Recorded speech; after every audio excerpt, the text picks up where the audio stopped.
cancer, as you learned. And there he was a test pilot at the Lewis Laboratory in Cleveland. He later transferred to Edwards Air Force Base, where he was a project pilot on many high-speed aircraft. Among them, the X-15. He made 7 flights in the X-15, reaching 4,000 miles per hour at an altitude of more than 207,000 feet. In 1962, Neil Armstrong was selected in the second class of astronauts, and in 1966, he and Dave Scott made history during their Gemini 8 flight by achieving the first docking in space. His calm and methodical approach to flying saved the mission after the spacecraft began spinning dangerously out of control. In 1969, Armstrong was selected as commander for Apollo 11. And on July 20th, with only about 20 seconds of fuel remaining, he safely sent that lunar module Eagle on the surface of the moon, meeting the challenge President John F. Kennedy gave the nation with 5 months to spare. Ladies and gentlemen, again, it is a high honor and pleasure to introduce to you Neil Armstrong.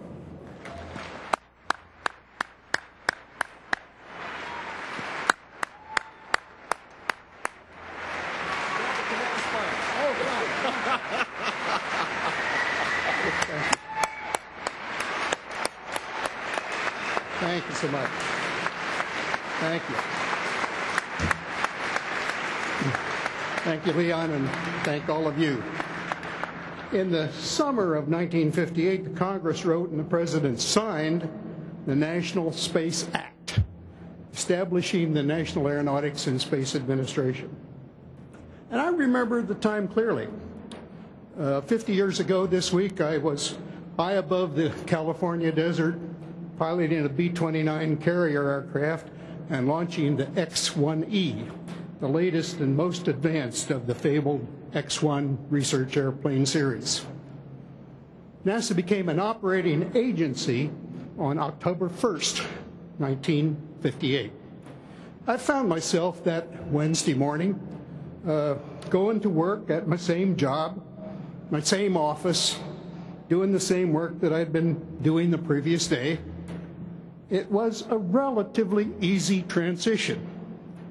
We were already riding on rockets in research aircraft. We already knew how to count backwards, 8, 7, 6, 5. We had merely to paint over the C in NACA and replace it with an S on our airplanes, our trucks, and vans.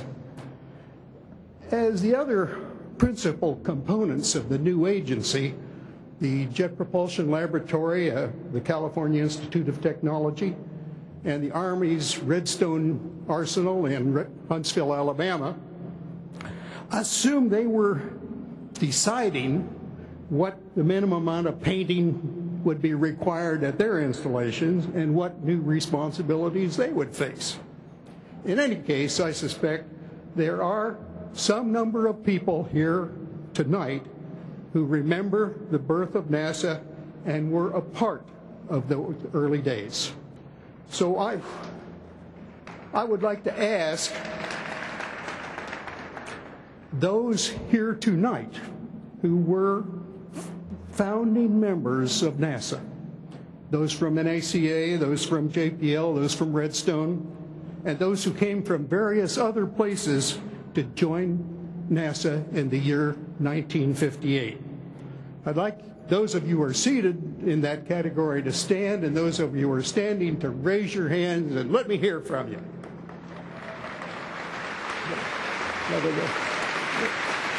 Congratulations.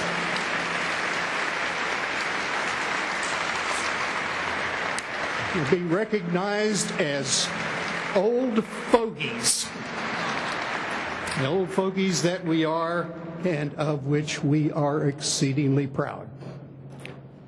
And here tonight, a half century later, we look back on what has been accomplished. Our knowledge of the universe around us has increased 1,000-fold and more. We learned that Homo sapiens was not forever imprisoned by the gravitational field of Earth. Performance, efficiency, reliability, and safety of aircraft have improved remarkably. We've sent probes throughout the solar system and beyond. We've seen deeply into our universe and looked backward nearly to the beginning of time. We were a competitor in perhaps the greatest peacetime competition of all time, the space race, USA versus USSR. Like a war, it was expensive. Like a war, each side wanted intelligence on what the other side was doing. And I'll not assert that the space race was a diversion which prevented a war. Nevertheless, it was a diversion. It was intense. It did allow both sides to take the high road with the objectives of science and learning and exploration. Eventually, it provided a mechanism for engendering cooperation between adversaries. In that sense, among others, it was an exceptional national investment for each side. I submit that one of the most important roles of government is to inspire and motivate its citizens, and particularly its young citizens, to love to learn, to strive to participate in and contribute to societal progress. And by that measure, NASA will, without doubt, rank in the top tier of government enterprises. The goal is far more than just going faster and higher and further.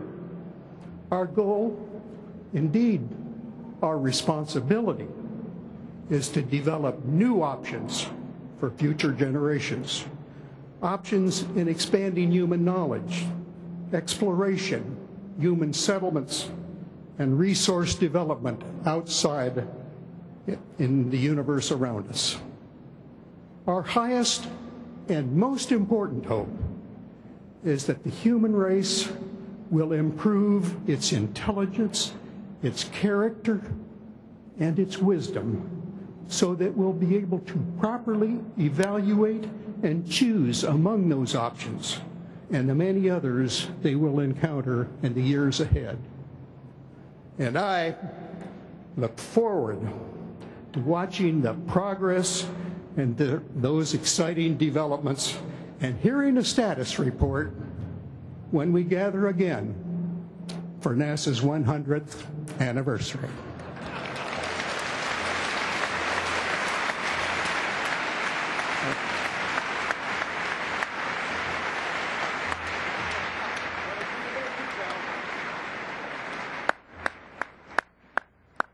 Once again, ladies and gentlemen, Neil Armstrong.